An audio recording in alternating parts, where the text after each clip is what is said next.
Hello, and welcome to another edition of Creative Current at LAartstream. I'm your sometimes host, Shana Nys Dambrot, here today in the studio of downtown artist Ashley Gibbons. Hello, Ashley. Hello. I said artist with a little bit of a hesitation there because even though I know you pretty well and I'm a big fan of your work, I sometimes don't know what to call you or to call the work. I would love to say painter. I would not say sculptor. But I usually end up just saying painter and kind of letting it go at that because a lot of the references in your work are paintings and the history of modern painting and all that sort of stuff. And also they look, and especially photograph, like paintings. And they're shaped and exhibited and everything like paintings, but there's actually no paint. So I wonder if you wouldn't mind telling the folks at home first what to call them instead of paintings, and secondly, how it came to be that you started painting with panties. Yes. As it were. I call them pantings. Pantings. Pantings. Pantings. Okay. And it kind of gets stuck in my mouth sometimes. Like panties do. Yeah. Interviewing your friends can be so much fun. Okay. Inside jokes. And the process that I usually refer to it is also, I could say I'm panting today. Right. So, or, I need your panties. So. Or I say I need your panties. And people just give them to you, which is amazing. Yes. Yeah. People think of me all the time when they see panties these days, which is I lovely. do, which I think it is kind of beautiful, so people get it. Yeah. So how did it come to be? Because it looks like something that a painter would have thought of. I mean, it looks like it came from that kind of world, but did it? Well, this was the first piece that I started working on, and the initial reaction for me was I had the board, and I just wanted to. I started screwing in screws, and I had ribbon, and so I started doing ribbon tyings and ribbon stretching all the way, and I ran out of ribbon, and I looked over into my closet, and my closet's open, and I saw like this little ribbon on a pair of panties, and I was like, oh, let me try that. And so I just took the pair of panties and I stretched them, and I liked it. Yeah. And that's where it started. Okay, so the ribbons, because I know you have a whole separate, let's call it a graffiti practice, a street art practice involving ribbons. Right. Which I love. So that you were already doing that. Yes. As a kind of public art. So it really kind of had nothing to do with painting, which is really interesting because I look at this and I feel like we should be talking about Jackson Pollock, and I look at the black and the white ones and I think we should be talking about Malevich, paintings from 100 years ago, pre-modern practically, early modernist men, abstraction. And so it's funny, it actually started from this girly graffiti that you do.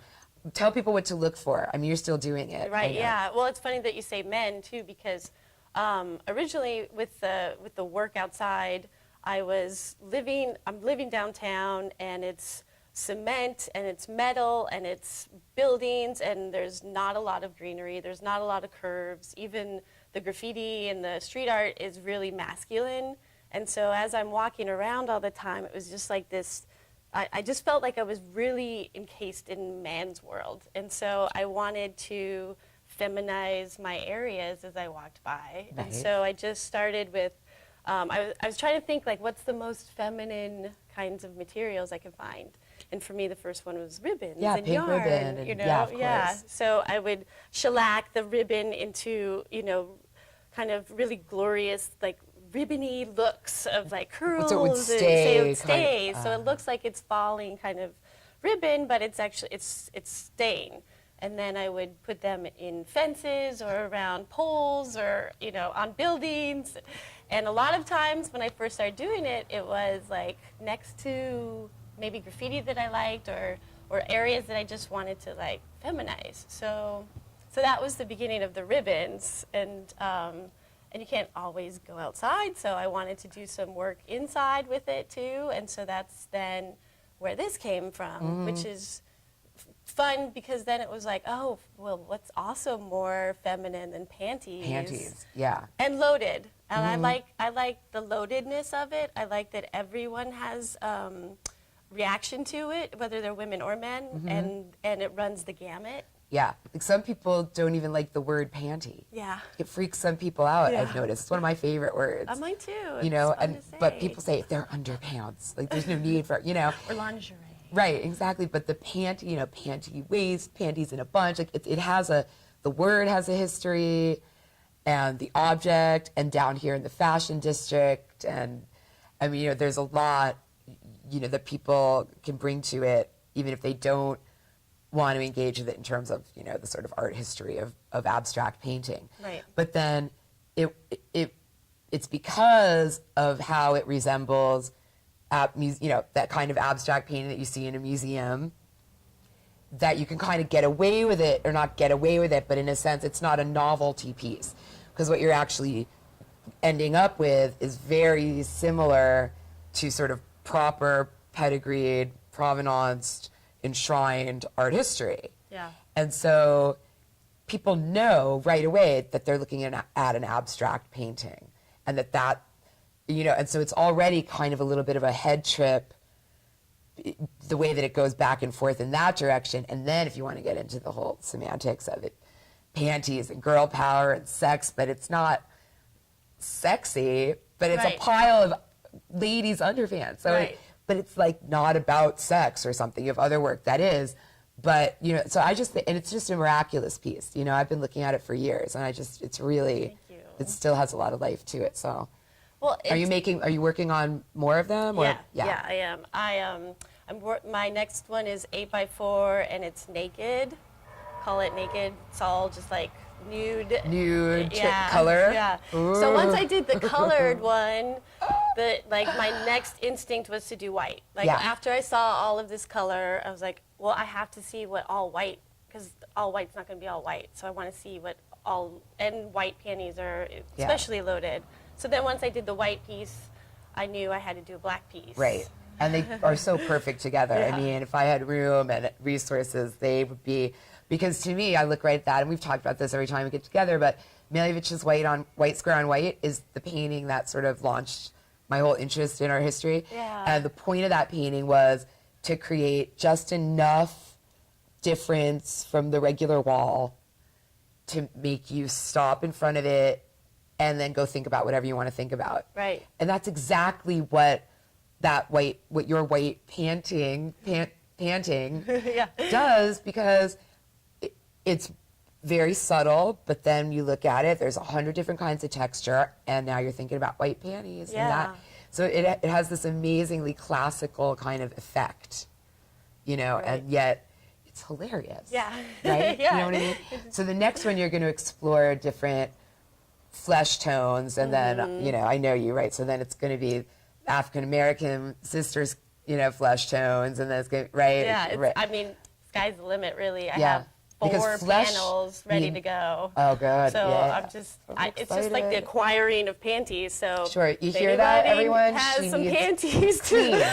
Yeah, you have to watch them. Clean. You have to watch them. Well, that's generous of you. I was going to suggest they be new. No. But you're a good. lot of these are not new. A lot of Oh, these were that's really worn interesting. not only by me but by friends. Oh, and me without my Purell. You've been letting me touch it all night. They're washed. I wouldn't. But the point, like, and I think that another reason why this is like affects people is there's auras in it. Sure. Like, beyond just like a photograph of an original, right? You get up close and it's actual the entity that lived. And this is when panties are actually being worn by women and then used in this way, it then challenges, I think, for me, it challenges me even more, because now it's like, I'm not just finding pretty panties that I want. Like, the whole point is like, look at the realm of panties. Like, we have like fancy ones that we wear for a special occasion. We have the ones that we wear on Sundays. You know, there's You have like the ones there's you this wear just realm in of case panties. versus the Yes. ones you wear when you know there's know. no way. You have the ones you wear out, if the ones you Yeah. change into when you get home, Yeah. you have The ones you lost. Yeah, the ones you pine over forever, the Yes. ones that, I was thinking about this today actually, because I knew I was coming over here, and I was always amazed, like, the women that match bra and panty every day, why doesn't a bra come with like 5 identical panties? Right. Right? Like, Right. because you never, Yeah. you don't want, right? Those women, So- yeah, that's a trip So, to me. so the to women be that do that, where every time it matches, that blows my mind. Me too. That's like a whole other kind of woman. Me too. I'm than more I like the am. Vera Wang. I'm like black. Right. Just do black, Classic. black. Right. That way, every time I get it, it matches. Right. It's black. Exactly. It's just nothing you have to think about. Oh my God. What am I? Yeah. No. Well, I mean- especially because if it gets color or white, it doesn't Right. stay in my wardrobe very long. Yeah, no, there's I'll no, stretch it. right? No doubt. So, I mean, all of that, and it's, so what I love is, like, you've totally succeeded in making a permanent incursion into a male-dominated territory, like you discussed with your neighborhood environment, Yeah. with for girl power. I Right. mean, it's like, not only am I a girl doing what you're doing, but I'm using all my materials. these girls, right?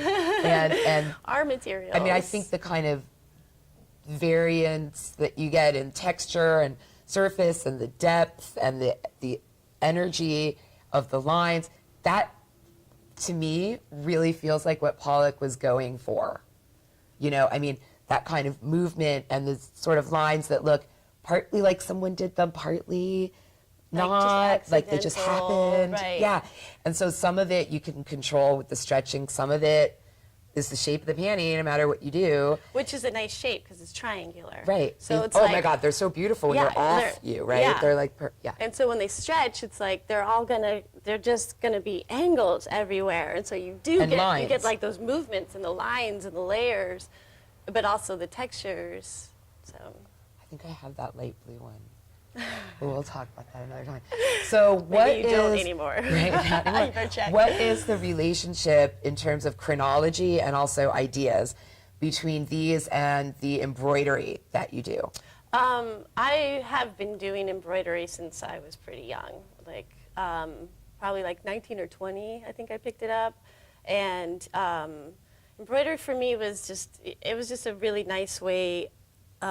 I like the idea of this permanence, like inside of fabric, like this braiding of fabric, like changing fabric in its form with the embroidered. 'Cause it's you know, still 'cause just it's still part of cloth, it, but it's but just it- but now it's like now it just becomes something. So and the It's history not like of adding, it, right?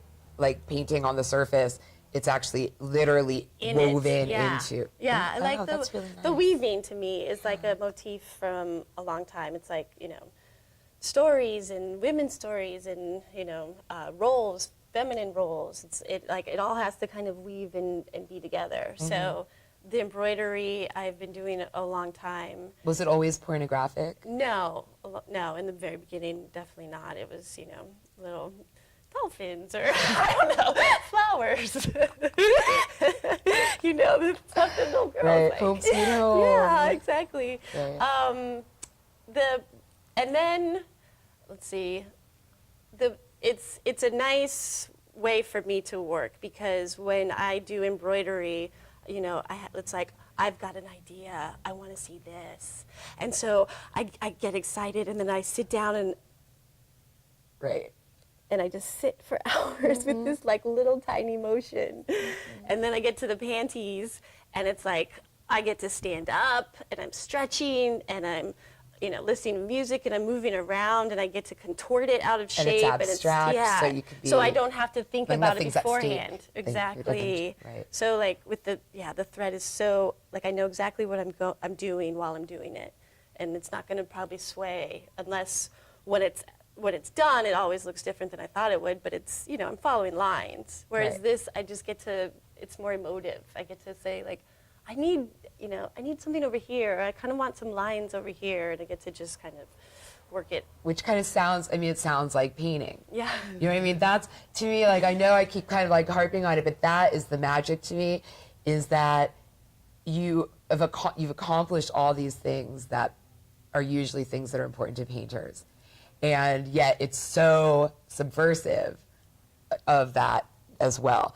And that kind of paradox is really attractive to me. Plus, it's so funny. It is funny and So- fun. Right, because Panties. people, I mean, just the fact that people get to sort of say panties Yes. in a proper art gallery. Yeah. You've already won their hearts. You know what I mean? Yeah. Like, people love the permission you give them, I think, to have a good time. Yeah. Because it's like, you don't need to be told that you're allowed to kind of enjoy this. Right. It's made of underpants. It's panties. Yeah. So, you know, if you feel like you want to play a little bit or get a little, you know, it's like a little raunchy or Yeah. whatever, you can do that. Yeah. You have permission to do that. And I think, you know, that is probably why people love it so much. Yeah. Like, people love this stuff. Oh, thanks.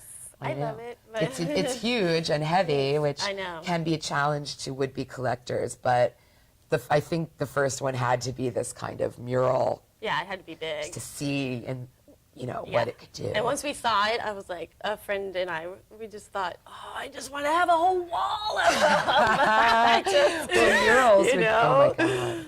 One day. I know. Yeah. I know. And you can't do that outside, especially not in this neighborhood. No, they'll take them. Yeah. They tried Of to course. put panties outside. Well, because They're think gone about it. Who instantly. needs new / clean panties more than nice homeless ladies? Right.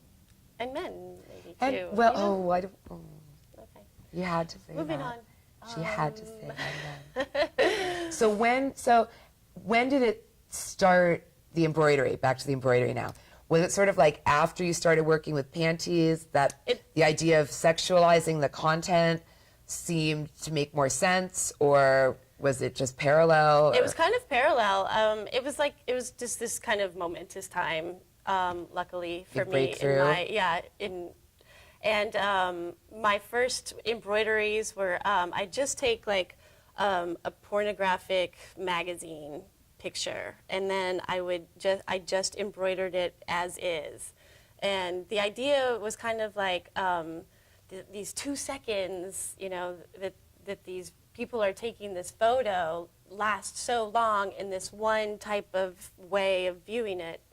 And so it was a way to think like, well, if I embroidered it, would it be viewed differently, or is there another history to it too, or like, does it still hurt some people's eyes or make some people feel this way? You know, like what's the Right, what will dynamic? Like, happen? was it glossy? Yeah. Is it the nakedness? Is it the you know, the porn that we see now, or like what, you know, all the connotations kind of. Right. And it's not like I have an answer for this. I just Yeah. wanted to see. Well, it's fascinating how it- because you know I love them. I mean, there's full disclosure. There is one of the porn embroideries hanging in my bedroom, which I love very, very much.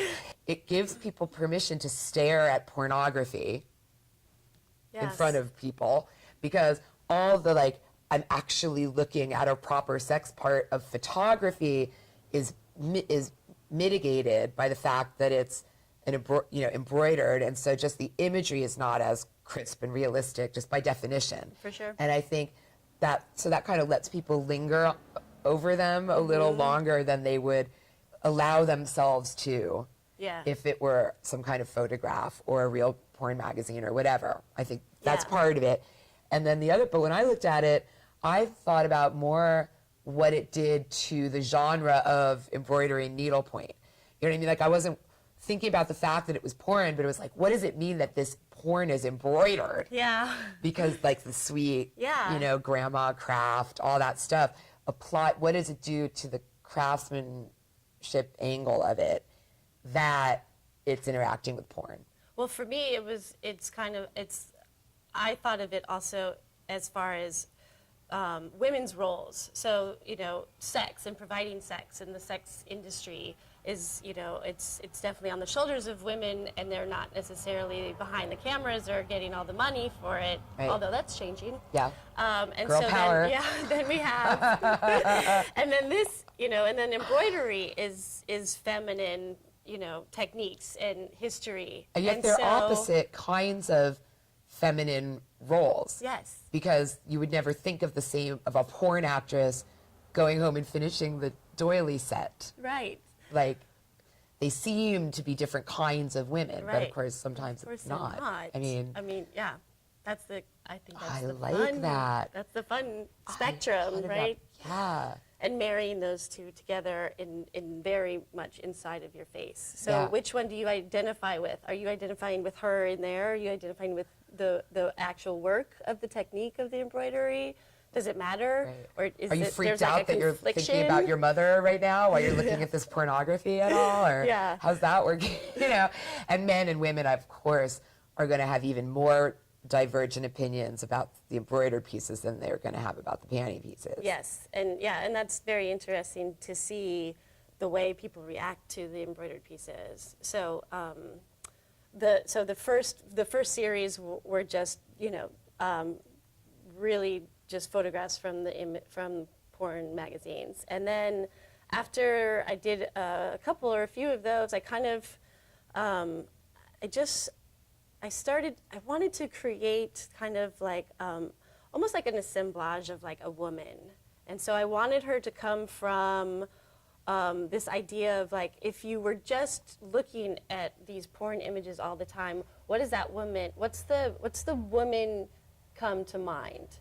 And so she starts to morph into this kind of not monster, but kind of abstract form of just like all the parts and all the looks and all the lips and all the, like, what are you remembering? yeah. And so that's where the big Mouth, pink and red pussy, piece came from. boobs.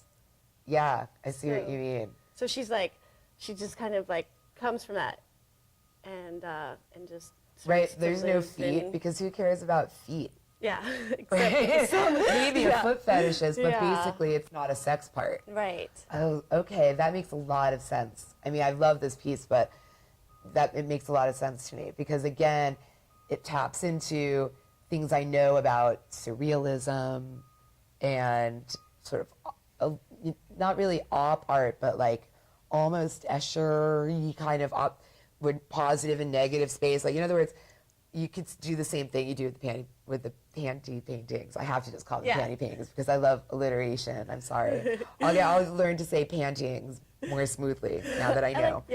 But I mean, the way that it operates, again, it could be completely abstract and it would still be the same kind of composition, except it's made of lady parts. Right. So again, I think that's probably why you're always going to forever be compared with Orly Kogan, and I love her work, and there's a little piece of her, and you were showing in LA at the same time, which was really interesting because she had never done a solo show here before, so it's kind of crazy. But I was lucky. I think it wound up being helpful because the work, I think, once you see it for even a second, there's no mistaking, the styles. And, she's obviously coming from a place where the iconography is also very specific to, like, young adult fiction, Judy Blume, kind of like like housewife porn, like that kind of like, almost Mad Men-y, like dirty housewife. It's very specific, and there's clothing and objects and things that are part of the story. And it's never it's not abstract, where I still look at even the large pink one where it's obvious what I'm looking at. You squint a little and it's an abstract drawing. And there's not really a story. Right. And there's no objects, there's no setting. Yeah. There's none of that kind of stuff. So it's really, even though you're both doing kind of like sexy needlepoint, it really couldn't be more different from each other. Yeah. Which I also love because not only is it unique, it's unique enough that two women basically the same age who are, intrigued by similar things can make completely different work. Right. That still is just within this like should be widens small the scope. category. Yeah, right. it's nice. But actually, it's plenty big, for the two of you and others. Yeah, Gadamer. There's a lot of... Gadamer, exactly. There's a lot. And, so do you get, are you like kind of known for are people, in other words, do you feel like you have to keep, you're still inspired? Yeah. And you're still working on the embroidery and the panties. So all of it is still It's still new, coming, and that's still what you're doing. It is still what I'm doing. In fact, Good. I'm so glad you're not over it yet. I was afraid because, I know. I feel like, it could be such a glorious thing you got out of your system. I'm so happy to hear you're going deeper with it. I find the more I kind of get into it, the more is there. So Yeah. embroidery right now, I'm still doing some new embroidery pieces as well. They are taking kind of shape of birds and sex and, you know, just a different theme. But yes, I'm still working on both birds? of them. Oh, good. Yeah. Because that's a whole, yeah. I know, and it's new for me because there's like a motif. So that's kind of fun. I'm like, oh, now I'm working within a little bit more of a boundary. And so I'm kind of thinking more in terms of like, well, where I know where my impulse was, and then, you know, just kind of following that along into others. I love that. No, that's really good. I'm so glad to hear that it's all, you know, still happening. And yeah, it's okay if there isn't, but just curious, that you have plans to show? It's going to be. I do. I think I'm showing with Edgar Varela Good. in a group show in December. Oh, okay, perfect. So that'll probably be my new embroidered pieces. Okay, great. Oh, perfect for the holiday season. I know. Makes a great gift. You know, it's so funny. This didn't work. Oh. I tried to time us, and apparently I don't know how to use an iPhone, which is embarrassing because I own an iPhone. Well, mine's a little old, so But, maybe you don't know the old one. No, I only know the old one. I broke 3, and the one I used to belong to somebody else who was like 3 so past it that it was like in the drawer. Oh. I'm hopeless with the technology. But I think that's part of the other reason that I personally am drawn to the work is it's low tech, low fi. I mean, there's no digital trickery. It's like hammer, nails, panties. Yeah, fiber. I like that too. I mean, I appreciate lots of art, obviously. It's just my most comfort zone is just me sitting and like. It's very really, analog. Yeah. You know, as they and say. I'm a vinyl lover, so. Right. Just old enough to remember vinyl. Yeah. Old classic rock. Yeah. You know, they're playing Nirvana on the classic rock stations these days. Yeah. Just thought I'd let you know that. We're dating ourselves. I know we are, but that's okay. Because I think this really kind of bridges a gap, too. I think it's kind of like our generation, we're still being talked into, like, doing craft projects for county fairs. And girls that are 5 years younger than us, their mothers were already over it. Yeah. Right? Yeah. Our parents were like the young hippies. Yeah. So we were the We had craft last, night. like, bring up the rear of, like, bake zucchini bread for the county fair. And, you know, embroider. Like, I did stuff. I'll show you. Come over to my apartment sometime. I have, like, little pillows that I embroidered, like a mouse eating a fern. I can't tell you. It's horrifying. But I won blue ribbons. Nice. And the thing is, I stopped later, but it wasn't like I hated it or something. But my mom is a textile artist and, you know, all this other stuff. So I'm kind of, you know, I have a special place in my heart for it my whole life. But I see the broader culture also developing and increasing affection that's kind of nostalgic, but that's not all there is to it. Right. You know, and it's kind of coming up, you know, radical craft is kind of over as a movement. Then I don't mean over in a bad way. I mean, like, it did its job. Right. And it made the proliferation of this stuff come back around into young, mostly women, but not always, artists.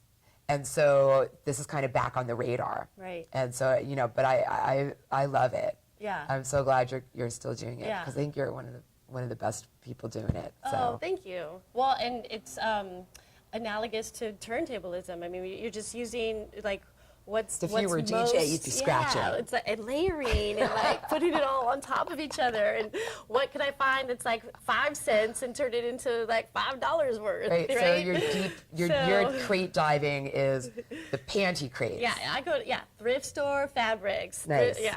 Friends' old panties. Okay, well, at the end, on the website, we'll put a piece of contact information for you, or maybe they can find you on Facebook. If anyone has panties they'd like to donate to the cause, we'll solicit them. Yeah, perhaps with the next show, we'll do a panty drive. Ooh, okay, a panty drive. I like it. Because actually, it's been fun to have people I know who've donated, and then they come in and they're like, "Oh my Those are my gosh!" panties. Yeah, and then they have a story about it. I so that's love the that. other thing. Think of like the layering of stories. And that's what you embroidery know? And embroidery is for. does that, and You're so smart. Smart and pretty and spicy underpants. Really, what more could you want in a contemporary artist? You're the best. You're the best. Thank you. Okay. Well, and thank you for tuning in. This has been one of the giggliest episodes in the history of Creative Current here in the studio with Ashley Gibbons. Thanks again. Have a great night. Send in those panties. Thank you.